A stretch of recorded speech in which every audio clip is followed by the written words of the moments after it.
Anxiety disorder. Anxiety is often labeled as a fear processing error. Yet, from an evolutionary standpoint, anxiety represents sentinel intelligence. A study published in the Israel Journal of Psychiatry noted that individuals with generalized anxiety disorder demonstrate a heightened ability to detect the smell of smoke or gas before others. Their sensory gating systems remain permanently open. The mechanism involves the amygdala and the locus coeruleus. In an anxious brain, these regions maintain a higher baseline of arousal.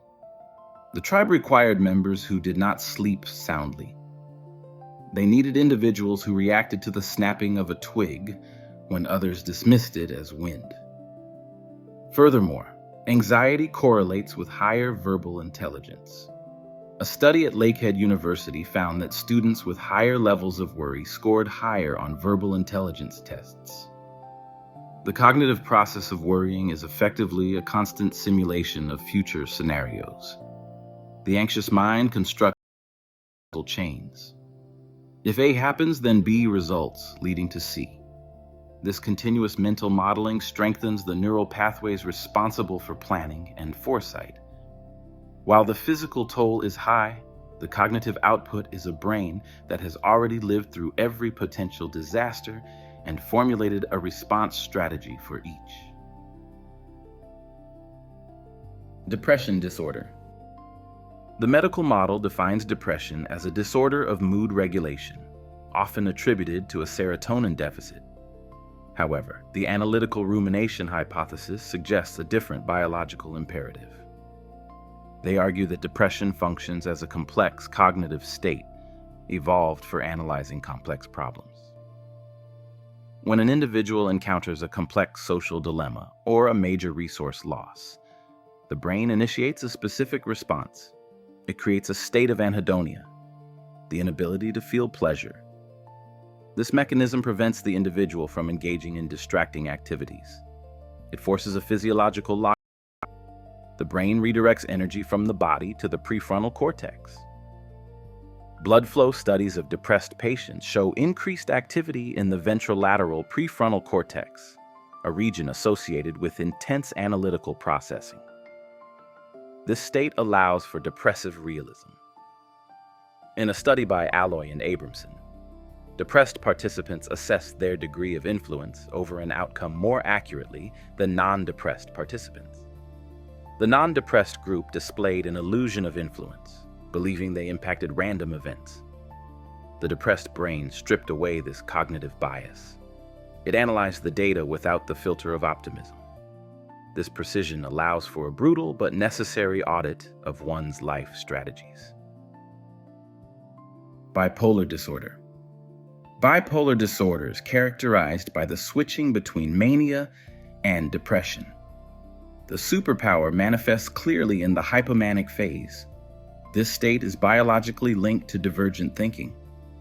Research from the Karolinska Institute in Sweden, analyzing over 1 million people, found a significant overrepresentation of individuals with bipolar disorder in creative professions. The mechanism lies in the dopamine system. During hypomania, dopamine transmission increases in the frontal lobes. This reduces latent inhibition, the brain's ability to filter out irrelevant stimuli. A neurotypical brain filters out data it deems unnecessary.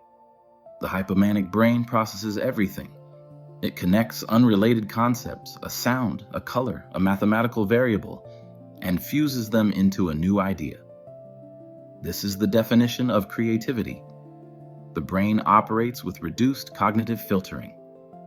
This allows for the generation of novel solutions that a standard brain would dismiss as illogical. The energy provided by the manic state allows the individual to work for extended periods without fatigue, executing these complex ideas at a speed impossible for a regulated mind.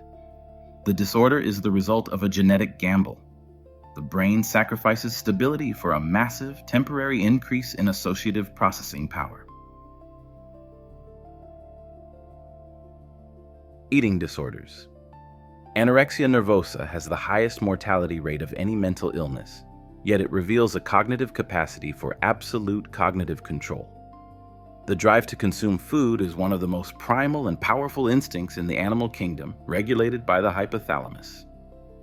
To override this instinct requires a prefrontal cortex that exerts crushing dominance over the lower brain centers. Imaging studies of anorexic patients show altered function in the insula, the part of the brain that integrates body states with emotion. They do not perceive the signal of hunger as a compulsion to eat, but as a signal to exercise restraint. This demonstrates a willpower anomaly. The ability to delay gratification is usually a predictor of success. In this disorder, that ability is hypertrophied to a pathological degree. The individual possesses the mental hardware to endure extreme physical discomfort and deny basic biological needs in service of an abstract goal like thinness. This same neural architecture, if redirected, allows for ascetic discipline. It is the same mechanism found in monks who meditate for days without moving, or explorers who trek through starving conditions. The brain prioritizes the abstract ideal over the physical reality. It is the ultimate victory of mind over matter, and taken to a lethal extreme. Borderline personality disorder. Borderline personality disorder is defined by instability in relationships and self-image. However, the underlying cognitive trait is enhanced emotional recognition. A study published in Psychological Science found that individuals with BPD could correctly identify facial expressions of emotion in photographs faster and with less visual information than non-BPD participants. The mechanism involves a hypersensitive amygdala coupled with the mirror neuron system. The BPD brain does not just observe emotion, it replicates it. When a person with BPD sees a subtle shift in a partner's expression, a tightening of the jaw, a slight diversion of the eyes, their brain triggers an immediate visceral simulation of that emotion. They physically feel what the other person is suppressing. This capability functions as a high-fidelity social radar. In environments where social cues are matters of life and death, this trait is superior. It allows the individual to anticipate aggression or deceit before it is verbally expressed. The individual is reacting to a high-volume emotional reality that others cannot perceive. They are detecting the microscopic signals of conflict that the average person ignores. Narcissism. Psychopathy and high-trait narcissism are characterized by a lack of effective empathy. The biological advantage here is stress immunity and cognitive empathy. Research using functional magnetic resonance imaging shows that while psychopaths have reduced activity in regions associated with feeling another's pain, they retain full function in the regions associated with understanding another's perspective. They understand what you feel. They simply do not suffer from it. This is cold empathy.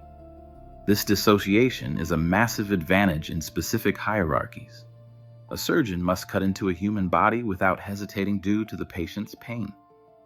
A chief executive officer must liquidate a division without being paralyzed by the guilt of firing workers. A special forces soldier must neutralize a threat without the hesitation caused by human connection.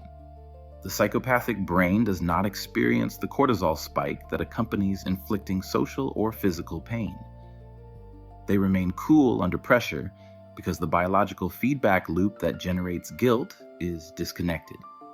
They function as pure rational actors in situations where emotion is a liability. ADHD. Attention Deficit Hyperactivity Disorder is misnamed. It is not a deficit, but a variance in attentional regulation and reward processing. The ADHD brain possesses a lower baseline of dopamine, driving it to seek high stimulation environments. This creates the crisis advantage. Under normal conditions, the ADHD brain struggles to focus. However, when the environment becomes high stakes and fast-paced, a battlefield, an emergency room, a stock market crash, the external stimulation rises to meet the ADHD brain's threshold. While neurotypical brains become overwhelmed and shut down, the ADHD brain wakes up. A study in the Journal of Creative Behavior also links ADHD to higher scores in divergent thinking tasks. Their mind does not process information linearly, A to B to C. It processes radially. It jumps from A to Z. This allows for lateral problem solving. In a crisis, the linear thinker is stuck following the procedure. The ADHD thinker, unconstrained by linear cognitive inhibition, sees the shortcut. They thrive in unscripted environments because their brain is optimized for rapid reaction and improvisation rather than long-term procedural execution. Schizophrenia. Schizophrenia is the most severe of the mental disorders, but its genetic roots are inextricably linked to human intelligence and adaptation. The core cognitive mechanism is low latent inhibition. Latent inhibition is the brain's ability to screen out stimuli that it has seen before and categorized as irrelevant. When you look at a table, you see a table. You do not see the grain of the wood, the way the light hits the corner, or the mathematical angle of the leg. Your brain saves energy by using a label. The brain of a person with schizophrenia, or high schizotypal traits, fails to screen this out. They see the raw data. A study by researchers at the University of Toronto and Harvard University demonstrated that high creative individuals share this low latent inhibition trait with schizophrenics. The difference is IQ and working memory. If the brain has the processing power to handle this flood of unfiltered data, the result is genius. The individual sees connections that are invisible to others because others are not even processing the raw data. They perceive the universe in high definition. The disorder occurs when the flood of data overwhelms the processing system, leading to fragmentation. But the mechanism itself, the removal of the filter, is the source of all radical paradigm shifts in human history.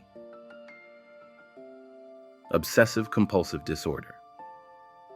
OCD is often caricatured as a desire for cleanliness. In reality, it is a manifestation of a hyperactive error monitoring system. Neuroimaging studies implicate the anterior cingulate cortex. This brain region detects conflicts and errors in expected sequences. In an OCD brain, this cortex fires a mismatch signal even when the error is microscopic or non-existent. This biological drive leads to habit rigidity and mastery. While this causes distress in daily life, it translates into elite performance in fields requiring zero tolerance for error. The brain refuses to accept a good enough result. The dopamine reward is withheld until the sequence is executed with absolute precision. This mechanism is often found in elite athletes and musicians. The yips in sports or the obsession with a perfect musical phrase utilize the same neural circuitry. The brain locks onto a specific motor or cognitive sequence and repeats it until the error signal vanishes. This is the biological basis of perfectionism. It forces the individual to rehearse, check, and refine a process long after a neurotypical brain would have ceased effort. The disorder is the price paid for a brain that cannot ignore entropy. Autism spectrum disorder. Autism is frequently viewed as a barrier to connection. However, it is actually a gateway to absolute clarity. The superpower is the unfiltered lens. The average human brain is a filtering machine. It deletes 90% of sensory input to focus on social standing. The autistic brain deletes nothing. Research at Cambridge University suggests that the autistic brain is biologically wired to identify the logical rules that govern systems. This leads to the innovation engine. History's massive leaps in science, technology, and music often come from minds that display autistic traits. Why? Because innovation requires ignoring the status quo. It requires looking at a problem and seeing the data, not the social convention. The autistic mind possesses the capacity for deep work. While others require constant social validation to function, this mind thrives in the deep end of a subject. It can lock onto a topic, coding, physics, mechanics, and extract every ounce of information available. The tribe stayed alive because the majority maintained the group. But the tribe advanced because the autistic minority solved the problems that required singular, unwavering focus. The classification of these traits as disorders is a result of the mismatch between our ancestral programming and our modern environment.